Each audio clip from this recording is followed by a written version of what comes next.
Ya, baik Bapak Ibu sekalian, sesuai dengan yang terjadwal pada RPS untuk pertemuan kita, yang pertama akan membahas tentang konsep dasar keperawatan maternitas. Ya, saya yakin Bapak Ibu semua pada saat di D3 keperawatan sudah pernah belajar mengenai keperawatan maternitas. Untuk itu, untuk pertemuan kita pada hari ini, kita akan lebih banyak mereview kembali untuk konsep-konsep dasar dari keperawatan maternitas. Ya, apakah Bapak Ibu masih mengingat apakah yang dimaksud dengan keperawatan maternitas? Ya, jadi sesuai dengan yang tercantum di sini Bapak Ibu bisa dibaca bahwa keperawatan maternitas itu adalah pelayanan keperawatan profesional yang ditujukan kepada ibu atau wanita masa reproduktif atau kita biasa singkat dengan WUS, dan juga PUS atau pasangan usia subur, wanita pada masa kehamilan, persalinan, nifas, keluarga, dan bayinya sampai 40 hari. Ya, jadi ini adalah cakupan dari area keperawatan maternitas. Ya, dan fokus dari pelayanannya yaitu adalah tentang pemenuhan kebutuhan dasar dengan pendekatan proses perawatan dan mengikut sertakan keluarga dalam asuhan keperawatan. Nanti di belakang saya akan bercerita mengenai apa itu konsep dasar dari keperawatan maternitas itu seperti apa. Ya, ini adalah beberapa histori atau dia sejarah yang berkaitan dengan keperawatan maternitas. Jadi bisa dilihat di sini Bapak Ibu bahwa praktek obstetrik pertama itu terjadi di Mesir atau dia di Egypt ya pada tahun 1500 sebelum Masehi. Nah, kemudian muncullah persalinan dengan metode forceps, masih ingat Bapak Ibu yang menggunakan capitan seperti itu ya. Kemudian tahun 1697 di sini mulai ada modifikasi. Nah, kemudian dapat dilihat di sini juga dari kurang dari abad 18 ini sudah bermunculanlah persalinan yang dibantu oleh wanita lain yang lebih tua. Kalau di daerah Jawa Barat ini kita sebut dengan paraji, ya mungkin kalau di daerah lain disebut dengan dukun beranak. Jadi praktek-praktek ini Bapak Ibu sudah cukup lama sekali ya. Ini sudah cukup terjadinya itu mulai dari kurang dari abad 18. Nah, karena banyaknya kejadian persalinan yang dibantu oleh wanita lain yang lebih tua yang mungkin tidak mementingkan kebersihan atau mungkin dia juga tidak berpikir mengenai bagaimana teknik yang baik dan benar, maka setelah eh, eh, kurang dari abad 18 itu, ini kurang lebih di abad 19, mulai banyaklah terjadi postpartum fever. Jadi banyak terjadi demam-demam yang terjadi pada masa postpartum. Sehingga di tahun 1900 mulailah muncul persalinan di rumah sakit dan mulai muncul juga ada perawatan ibu dan bayi. Yang kemudian di tahun 1933 kelahiran normal dipublikasikan dan mulai muncullah perawatan maternitas dan juga beserta dengan asosiasi-asosiasi yang berkaitan dengan keperawatan maternitas. Ya, di sini juga ada beberapa kejadian-kejadian penting lainnya sampai dengan tahun 1998 sudah mulai ada undang-undang tentang kesehatan ibu dan juga bayi baru lahir yang mulai diberlakukan, dan tahun 2006 mulailah ada vaksin HPV yang tersedia. Masih ingat Bapak Ibu apa itu vaksin HPV? Ya, itu adalah vaksin untuk human papilloma virus ya, untuk mencegah kanker serviks. Ini sudah ditemukan mulai tahun 2006. Ya, ini adalah konsep keperawatan maternitas yang harus Bapak Ibu ingat ya. Konsepnya adalah kita singkat dengan FCMC atau Family Centered Maternity Care. Yang tadi sudah saya sebutkan bahwa dia berfokus kepada keluarga. Jadi ketika kita mendapatkan pasien di maternitas, misalnya hanya ada satu pasien, ada 3 mahasiswa yang berpraktek di situ. Kita nggak hanya berfokus kepada misalnya ibunya saja yang mau melahirkan, tapi kita juga bisa mengambil suaminya sebagai pasien kelolaan kita, karena itu adalah bagian dari konsep dari maternitas. Atau kita juga bisa misalnya mengambil bayi baru lahirnya, karena itu juga adalah bagian dari keperawatan maternitas. Atau bahkan kita juga bisa mengambil orang tuanya. Ya, jadi itu adalah yang disebut dengan family centered maternity care. Jadi kita tidak berfokus hanya kepada ibunya saja, tetapi orang-orang di sekitarnya juga yang menjadi keluarganya. Ya, dan fokusnya di sini bisa dibaca ya, yaitu adalah pemenuhan kebutuhan dasar. Ya, ya ini juga fokusnya ya, ini adalah continuity care, jadi perawatan yang berkelanjutan. Jadi sebetulnya kalau kita mau melakukan praktek mandiri keperawatan untuk area keperawatan maternitas itu sangat luas sekali ya, karena dia pelayanannya itu berkelanjutan dan bahkan lebih banyak dilakukan di rumah ya dengan home visit ataupun juga dengan home care. Dan juga pada pelayanan maternitas, seorang perawat melaksanakan asuhan keperawatan berdasarkan filosofi dari keperawatan maternitas itu sendiri. Nah, ini ada 10 pendekatan FCMC, tadi ya, Family Centered Maternity Care, di mana yang pertama, peristiwa persalinan dan kelahiran dipandang sebagai suatu keadaan yang sejahtera, bukan suatu keadaan yang sakit. Sehingga ketika kita melakukan asuhan keperawatan kepada pasien, ya, kepada pasien dengan yang bersalin atau dengan yang melahirkan, itu kita tidak boleh menganggap mereka itu adalah sebagai orang yang sakit. Sehingga banyak sekali tindakan-tindakan yang kita lakukan itu lebih banyak kita melakukan penyuluhan. Dan nanti untuk selebihnya itu dilakukan secara mandiri oleh pasien tersebut.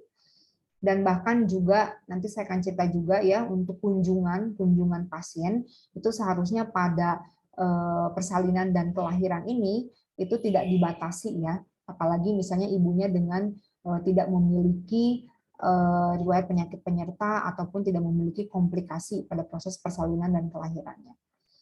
Dan yang kedua adalah pelayanan perinatal bersifat personal, jadi tidak bisa disamakan ya dengan pasien yang lain. Dan program komprehensif edukasi perinatal ini mulai dari sepanjang periode perinatal.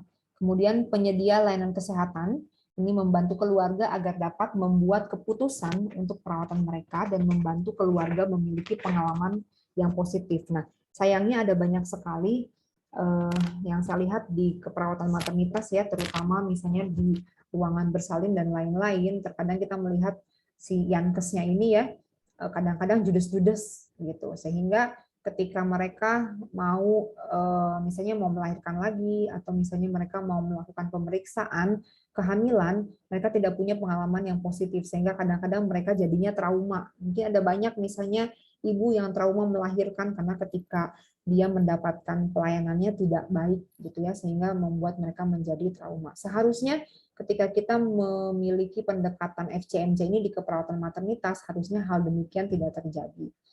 Kemudian pendekatan yang kelima, untuk pasutri ataupun orang kepercayaan ibu dilibatkan dalam proses keperawatan, ya. Seperti halnya misalnya suami ya, terutama suami itu harus sangat dilibatkan sekali pada proses dia kehamilan sampai dengan proses persalinan. Nah, jadi kalau misalnya masih ada rumah sakit atau klinik yang melarang misalnya suaminya gitu ya untuk terlibat dalam proses keperawatan, nah berarti sebetulnya si klinik atau rumah sakit tersebut belum terpapar nih dengan pendekatan dari FCMC ini. Kemudian kita juga harus memenuhi kebutuhan ibu sesuai dengan keinginan ibu dan keluarganya. Dan perawatan rooming in diberikan kecuali ibu dengan persalinan SC. Jadi seharusnya semua pasien yang postpartum itu dia harusnya rooming in 1 kali 24 jam dengan si bayinya. Ya, kecuali ibu dengan SC ya, tentu karena ibu dengan SC itu untuk mobilisasinya saja dia masih bertahap sehingga dia masih belum bisa untuk melakukan perawatan secara langsung kepada bayinya. Kemudian yang ke-8, para ibu adalah perawat bagi bayinya sendiri ya. Terkadang kita suka lupa ya, apalagi misalnya mahasiswa-mahasiswi yang dari reguler ya, kalau dia praktek di ruangan bayi begitu ya, dia terlalu memanjakan si bayinya ya atau memanjakan si ibunya sehingga nanti ketika ibunya di rumah sakit betul-betul dilayani gitu ya, padahal ibunya nggak punya komplikasi ya, semuanya misalnya mengganti popoknya, kemudian bagaimana memandikan bayinya, memberikan susu, semua dilakukan oleh perawat yang pada akhirnya nanti ketika sampai ke rumah ya ibu tersebut nanti akan mengalami postpartum blues karena dia sudah terbiasa enak ketika dia berada di rumah sakit. Nah, harusnya yang kita lakukan adalah kita lebih banyak memberikan edukasi sehingga ketika nanti ibunya pulang ke rumahnya, dia bisa melakukan perawatan secara mandiri. Kemudian penyedia pelayanan memfasilitasi pasangan ibu dan bayi sebagai satu unit single family yang menjadi tanggung jawabnya tadi ya. Jadi ibu, bayi, kemudian juga keluarga itu kita sama-sama menjadi tanggung jawab kita. Kemudian yang terakhir, para orang tua diizinkan merawat bayi mereka yang sakit atau berisiko sakit setiap waktu dan mereka dipesertakan dalam merawat bayinya dengan kondisi tersebut. Nah, terkadang ya kalau kita ada misalnya bayi yang prematur gitu ya. Terkadang ada beberapa rumah sakit yang tidak mengizinkan ibunya misalnya menengok secara langsung, hanya lihat dari kaca saja.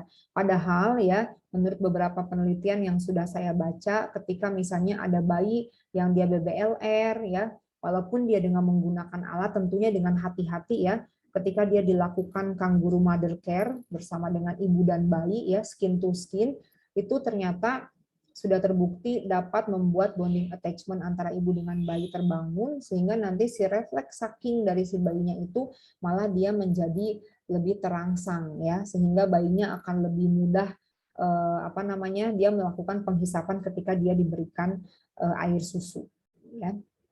Ya, tapi tentunya dengan pengawasan ya. Misalnya kalau ada ibu dia mau menggendong bayinya yang itu prematur atau misalnya yang BBLR, tentu nanti ketika dilakukan misalnya ibunya mau mendekap atau mau melakukan kangguru mother care tentu harus dia diawasi oleh perawat ya, bagaimana nanti alat-alatnya itu jangan sampai nanti malah membahayakan ya.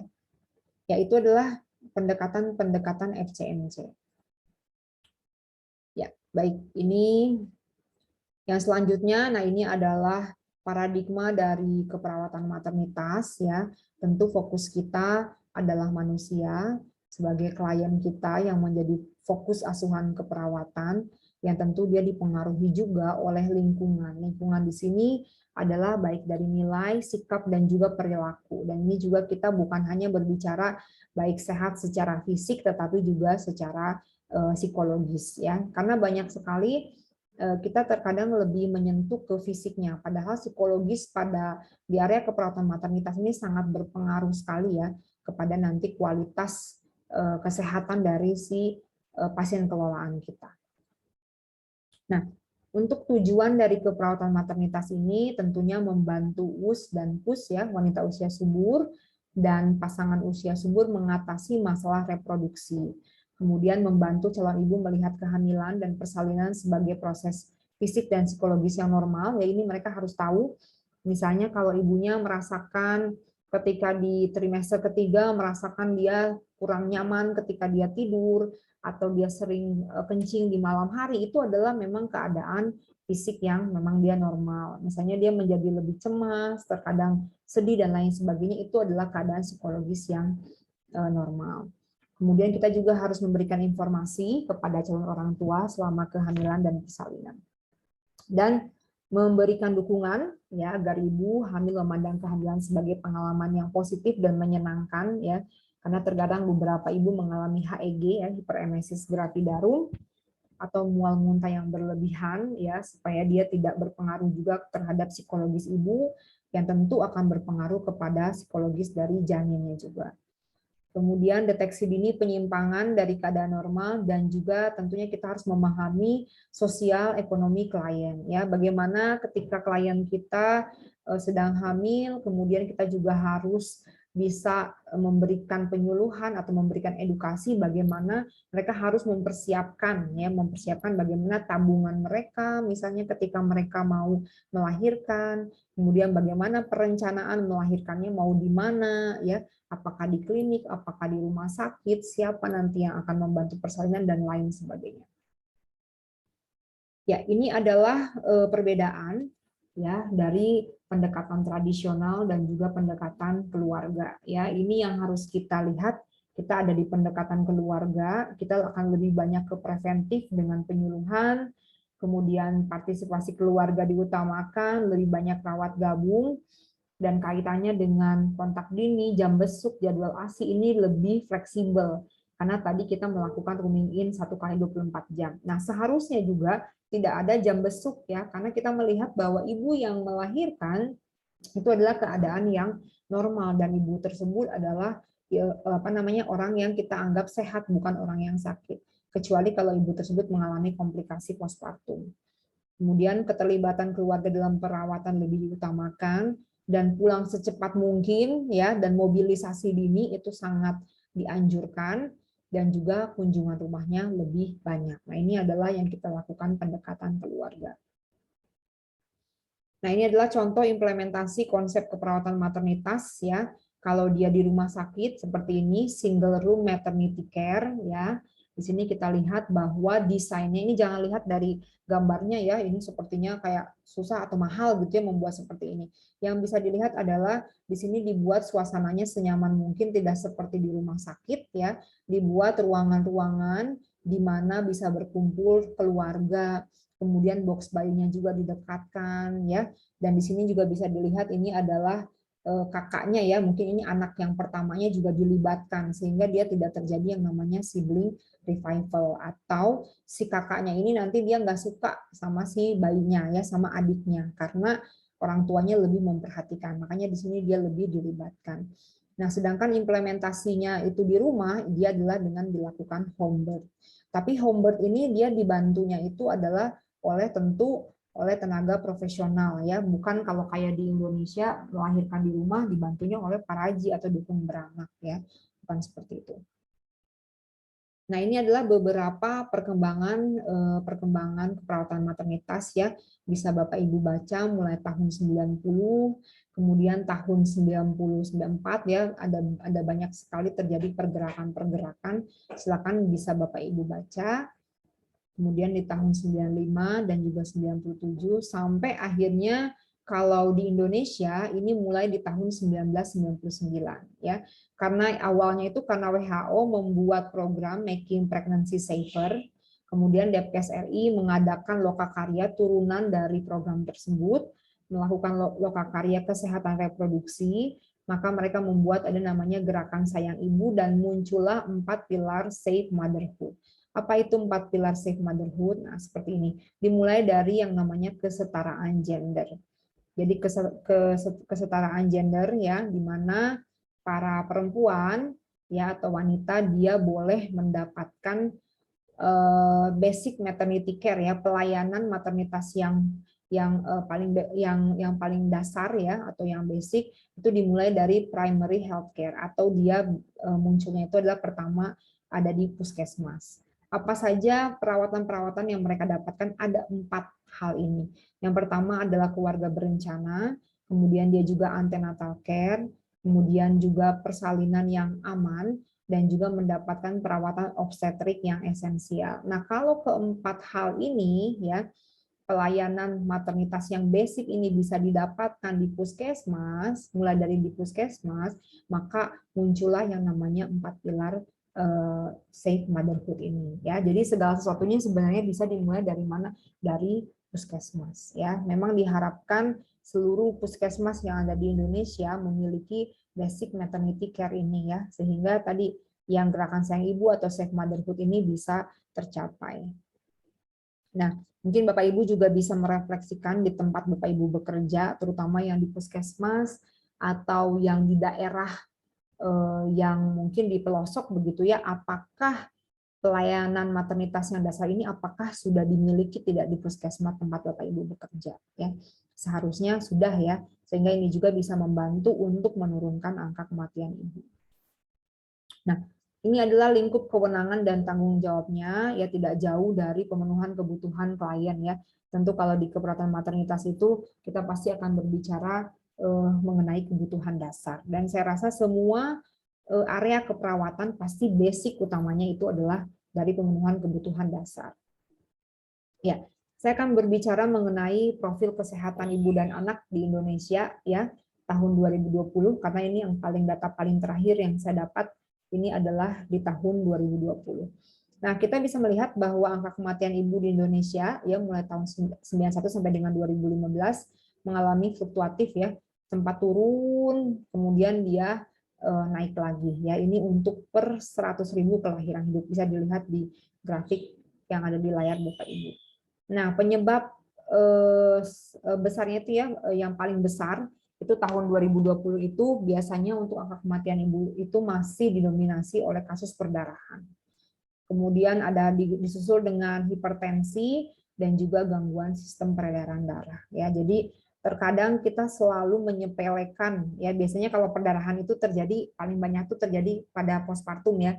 Jadi kadang kita suka menyepelekan di kala 4 karena bayi sudah lahir, plasenta sudah lahir, pada saat di kala 4-nya kita tidak melakukan pemantauan dengan baik ya, sehingga terkadang kita tidak berpikir bahwa ternyata perdarahan itu banyak menyebabkan kematian, atau bahkan perdarahannya juga biasanya ketika pasien sudah pulang ke rumah, sehingga kita harus banyak melakukan edukasi ya, bagaimana tanda-tanda dari shock hipovolemik ya, tanda-tanda perdarahan itu yang harus kita edukasi ke si pasien kita.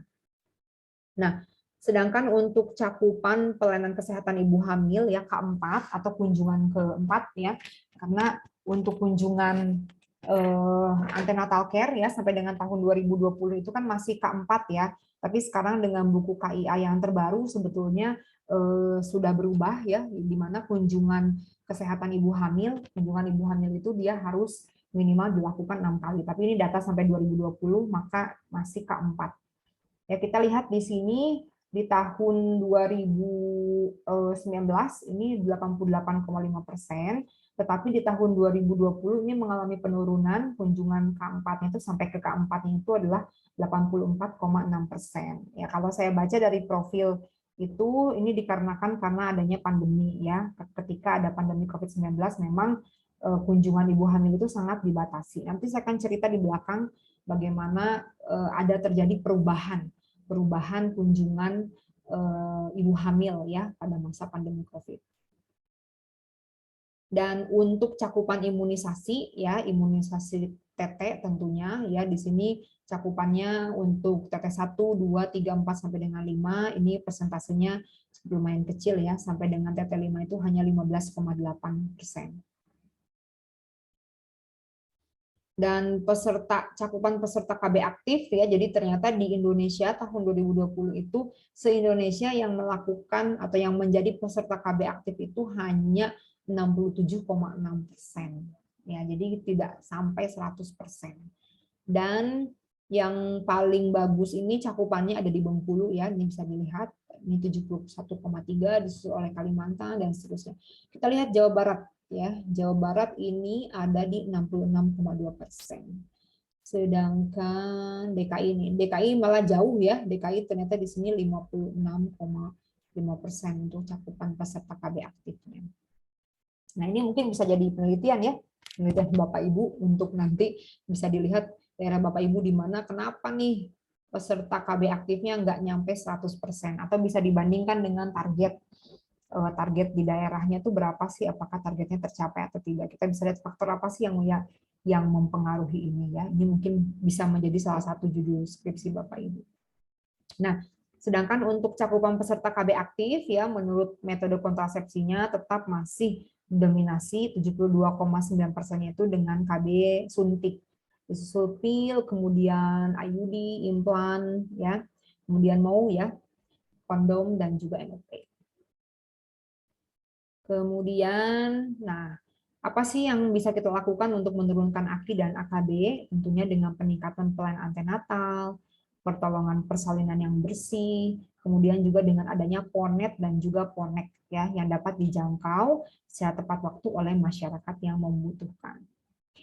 Nah, karena tadi kita melihat bahwa masih fluktuatifnya angka kematian ibu yang ada di Indonesia, oleh karena itu pemerintah kita melakukan berbagai macam kebijakan ya, kebijakan pemerintah dalam upaya peningkatan kesehatan ibu dan anak. Di antaranya ada asuhan sayang ibu, suami siaga, kemudian jam persal yang dimana ini dia sekarang sudah berubah menjadi BPJS, kemudian juga ada MDGs yang sudah berubah menjadi SDGs, dan juga ada program perencanaan persalinan dan pencegahan komplikasi atau P4K.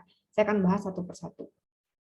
Ya, ini adalah asuhan sayang ibu ya. Intinya dari asuhan sayang ibu ini adalah asuhan yang aman berdasarkan evidence base ya. Dan juga kita inti utamanya memberikan rasa nyaman dan aman, menghormati apa yang diinginkan oleh ibu, kemudian juga berpusat pada ibu dan menjamin ibu dan keluarganya dengan memberitahu tentang apa yang terjadi dan apa yang bisa diharapkan. Nah, ini adalah untuk asuhan sayang ibu. Nah, kemudian suami siaga ya, suami siaga ini program untuk para pria ya, untuk para suami. Siaga itu terdiri dari siap antar jaga. Jadi suami itu siap itu waspada dan bertindak untuk mengantisipasi jika melihat ada tanda bahaya kehamilan. Jadi suami harus tahu apa sih tanda bahaya kehamilan. Jangan ibu lagi yang disuruh berpikir gitu ya.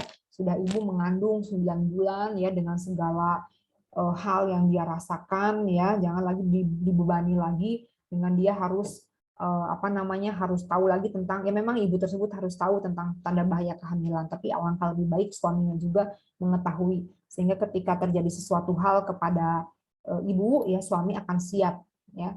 Kemudian antar suami hendaknya merencanakan angkutan dan menyediakan donor darah jika diperlukan ya. Angkutan apalagi misalnya suami-suami yang ada di luar kota mungkin yang tidak bersama tinggal tidak bersama dengan istrinya ya. Ketika istrinya mungkin akan melahirkan, dia sudah memikirkan. Kalau sekarang sih sudah gampang ya. Sekarang sudah ada angkutan-angkutan online yang sudah bisa kita pesan apa namanya kapan saja ya, mungkin ketika malam saja yang harus dipikirkan bagaimana. Kemudian jaga suami hendaknya mendampingi istri selama proses dan selesai persalinan. Nah, ini harusnya ya. Jadi bukan hanya pada saat mengalami di kala satunya saja, tapi harusnya di kala 2, 3, dan 4, ini juga suaminya harus ikut mendampingi. Tetapi terkadang ini ada beberapa rumah sakit atau klinik yang mengizinkan, tetapi kadang suaminya justru yang takut ya, yang nggak mau mendampingi. Mungkin dia takut melihat darah dan lain sebagainya. Tetapi kalau kita mengikuti program suami siaga ini harusnya si suami ini mendampingi istrinya ya. Ini bentuk partisipasi pria ya, membantu mempertahankan dan meningkatkan kesehatan istri yang sedang hamil ya. Jadi ketika kita bertemu pasangan yang merencanakan kehamilan, ya tentu dia juga harus memikirkan apa yang harus dia lakukan untuk dapat mempertahankan dan meningkatkan kesehatan istri yang sedang hamil. Karena kebutuhannya juga banyak ya, apa itu membeli vitamin, kemudian juga susu dan lain sebagainya itu harus dipikirkan juga. Kemudian merencanakan persalinan yang aman oleh tenaga kesehatan, menghindari keterlambatan dalam mencari pertolongan medis. Nah, biasanya kalau sudah kondisi gawat darurat ya, istrinya misalnya sudah tidak bisa lagi mengambil keputusan. Nah, sebetulnya yang akan menjadi pengambil keputusannya adalah si suami. Makanya jangan sampai suaminya itu terlambat mengambil keputusan ya. Misalnya ibunya ini statusnya sudah lama tidak maju-maju. Nah, kan suaminya harus bisa memutuskan apakah ini mau tetap dilakukan usaha untuk partus spontan atau mungkin kita cari usaha lain misalnya dengan apakah dengan vakum, apakah dengan misalnya kita melakukan SC. Nah, ini suami harus langsung bisa mengambil keputusan seperti itu.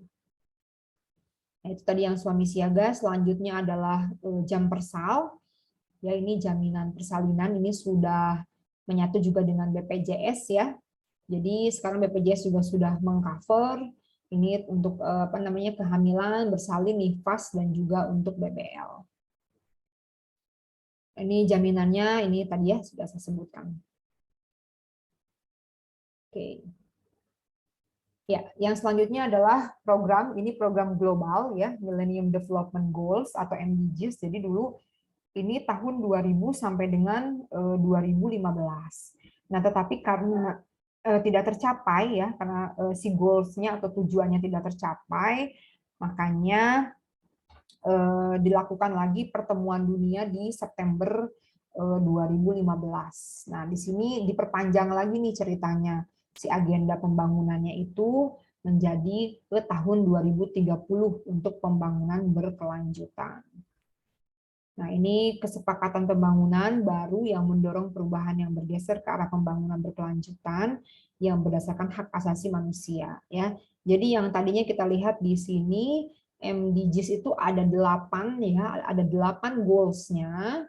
Nah, ternyata setelah berubah menjadi SDGs, tadinya tujuannya 8, sekarang menjadi 17 ya. Menjadi lebih banyak. Ini di tahun 2030 diharapkan ini semuanya bisa tercapai. Jadi SDGs ini dia ada yang dibuat secara globalnya seluruh dunia, kemudian nanti dipecah-pecah lagi setiap negara termasuk di Indonesia menyusun goals-nya sendiri atau tujuannya sendiri. Nah, kalau yang kita maternitas itu ada di tujuan yang nomor 3 ya, yang kesehatan yang baik.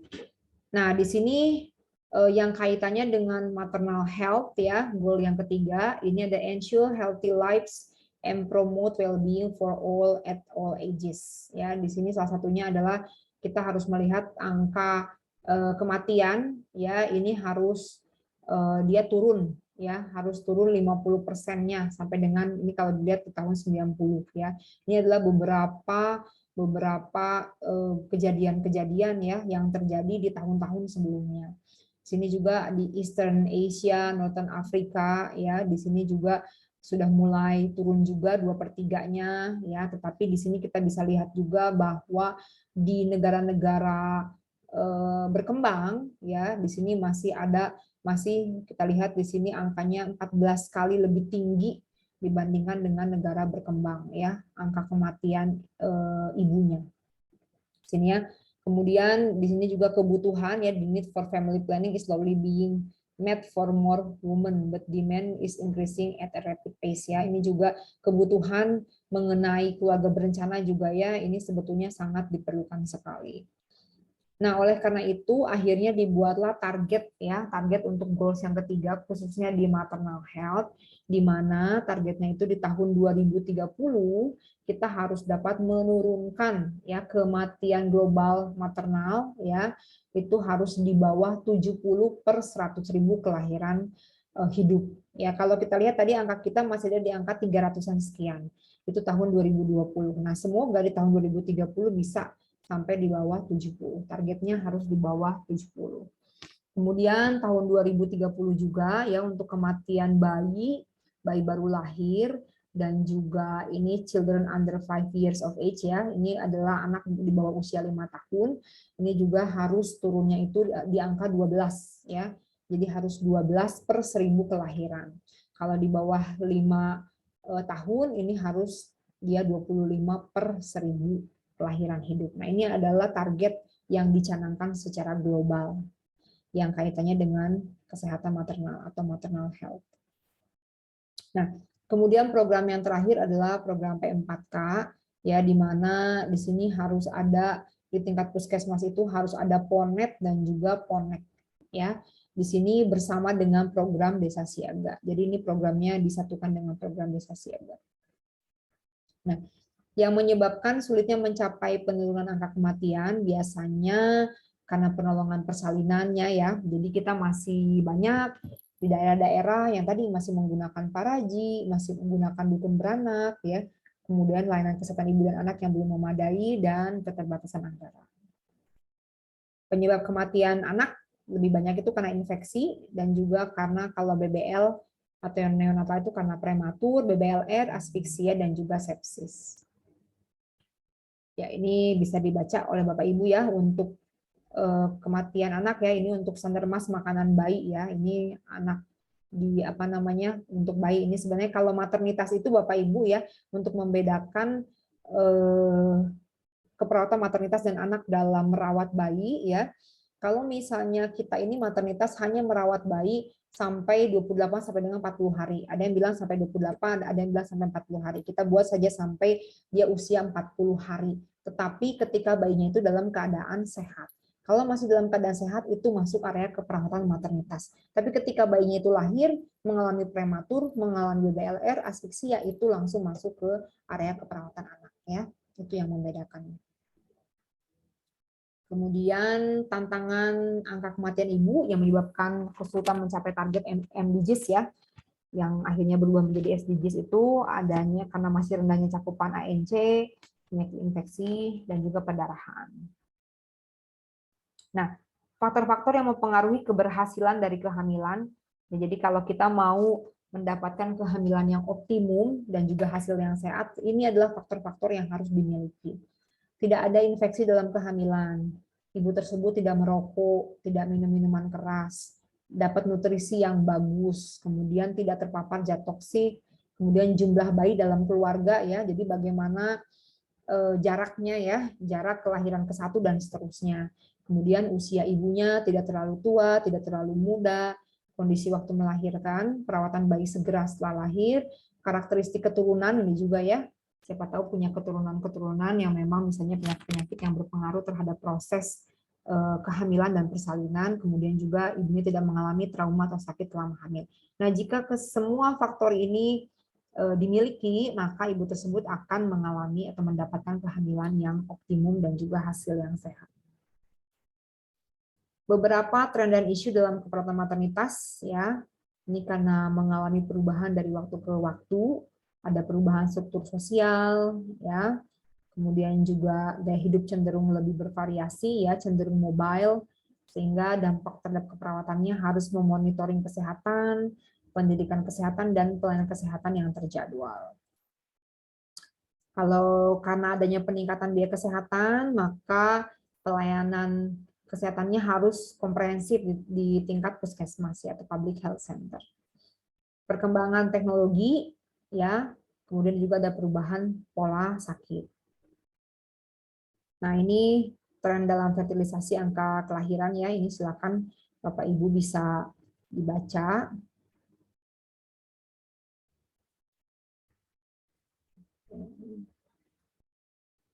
Ya, saya garis bawahi yang perawatan berteknologi tinggi ya.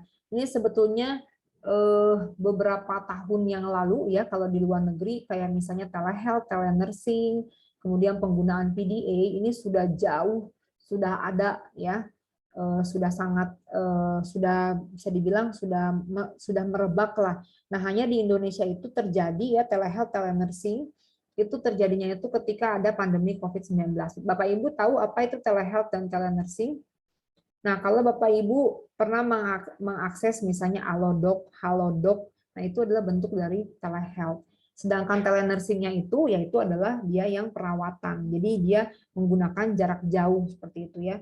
Jadi sekarang ini sudah mulai masuk, padahal kalau di negara-negara lain ini sudah berkembang dari beberapa tahun yang lalu ya. Ini sepertinya saya tidak usah jelaskan lagi karena Bapak Ibu pasti sudah banyak terpapar ya dengan telehealth dan telenursing ini. Oke, nah sehingga dari seluruh masalah-masalah tersebut, maka solusi yang ditempuhnya adalah pengembangan pendidikan keperawatan, ya seperti yang Bapak Ibu lakukan saat ini, melanjutkan kembali kuliah, ya itu tentu untuk dapat menyelesaikan permasalahan-permasalahan kesehatan, terutama tadi yang keperawatan maternitas. Kemudian memantapkan sistem pelayanan profesional dan juga penyempurnaan dari organisasi keperawatan. Oke. Kejadian yang tidak boleh terjadi pada kesehatan ibu dan anak ya, ini jangan sampai terjadi bayi diberikan kepada orang yang salah, atau kematian ibu atau disabilitas yang berhubungan dengan persalinan atau kelahiran, dan juga ini juga kaitannya dengan kematian bayi juga. Kemudian ketika kita melakukan inseminasi buatan, kita menggunakan donor sperma atau donor telur yang salah, ini jangan sampai terjadi ya. Aspek legal dan etik dalam maternitas, aspek legalnya itu adalah tanggung jawab melindungi hak klien, mengetahui lingkup pelayanannya, tadi sudah saya jelaskan di depan, kemudian dokumentasi tindakan keperawatan, dan selalu melakukan informed consent untuk setiap prosedur invasif. Sedangkan aspek etik yang sampai dengan saat ini masih menjadi pertanyaan, ya, yang masih menjadi perdebatan ya, contohnya masalah konsepsi ya, bagaimana dengan bayi tabung, kemudian bank sperma, karena ada beberapa, kalau mungkin di negara lain ini ada ya, bank sperma itu memang ada, tapi mungkin kalau di Indonesia itu tidak bisa diterima misalnya. Kemudian bagaimana dengan aborsi, hak janin, hak ibu, kemudian resusitasi pada bayi berapa lama, kemudian bagaimana penelitian ya penggunaan jaringan janin itu seperti apa, ini adalah masih diperdebatkan. Untuk peran perawat maternitas sendiri tentu menjadi praktisi, kemudian role model, pendidik atau konselor, advokat, manajer, dan juga advance role. Nah, terkadang kita selalu berpikir bahwa peran perawat kita hanya menjadi care provider saja. Padahal masih banyak peran yang lain. Tadi ya sebagai advokator ya, dan juga kita mengadvokasi hak klien, melakukan identifikasi, atau juga bisa menjadi apa namanya educator ya, seperti saya di dunia pendidikan, atau bahkan bisa menjadi researcher, change agent, atau bahkan tidak menutup kemungkinan menjadi political activist ya, menjadi aktivis politik ya. Seorang perawat itu bisa. Oke, baik, itu yang bisa saya jelaskan terkait dengan konsep dasar keperawatan maternitas. Ya. Baik, silakan Bapak Ibu, jika ada pertanyaan mengenai konsep dasar keperawatan maternitas, nanti saya akan buka di Google Classroom, ada forum diskusi. Silakan Bapak Ibu bisa menuliskan pertanyaan-pertanyaannya untuk nanti saya akan jawab di Google Classroom. Ya, baik. Oke. Ya, itu yang bisa saya jelaskan Bapak Ibu untuk materi ya, untuk materi konsep dasar keperawatan maternitas ini akan saya share juga di Google Classroom. Kalau begitu untuk pertemuan pertama saya cukupkan Bapak Ibu, terima kasih atas perhatiannya.